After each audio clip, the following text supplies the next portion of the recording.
To the UK, which is also seeing massive unrest. Riots have broken out in all corners of the country: Belfast in Northern Ireland, Liverpool in Merseyside, Sunderland in northeast England, Bristol in the southwest. Riots have broken out in all these places. Mobs have been setting cars and buildings ablaze.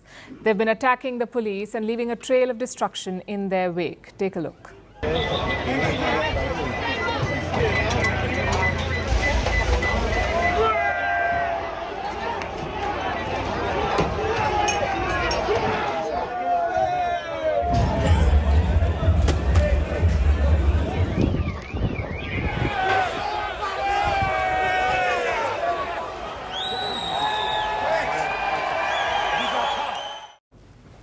Britain's new Prime Minister Keir Starmer has a crisis on his hands. He held a so-called Cobra meeting today. Cobra short for Cabinet Office Briefing Room A meeting. Now, this is when ministers, civil servants, police and intelligence officials gather during an emergency and they try and find a way to respond. His goal is simple: find the rioters and punish them. People in this country have a right to be safe. And yet, we've seen Muslim communities targeted, attacks on mosques, other minority communities singled out, Nazi salutes in the street, attacks on the police, wanton violence alongside racist rhetoric. So no, I won't shy away from calling it what it is: far-right thuggery. If you target people because of the colour of their skin or their faith, then that is far right, and I'm prepared to say so.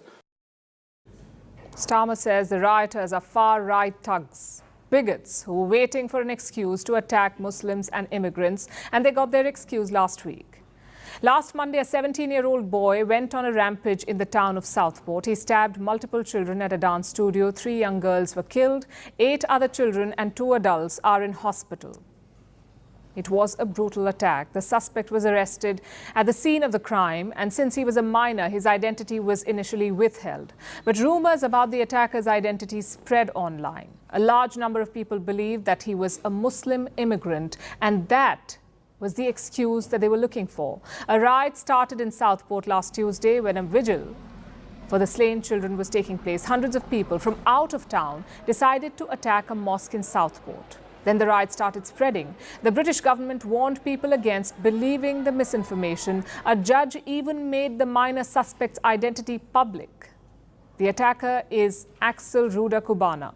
He's a British citizen born in Wales to Rwandan parents. The British police say that he has no known links to Islam, but none of this mattered to the rioters. They were out for blood.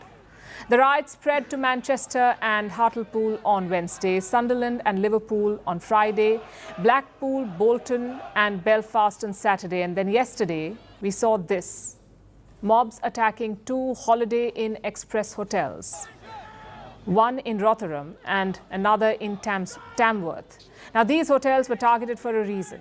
They're being used to house asylum seekers.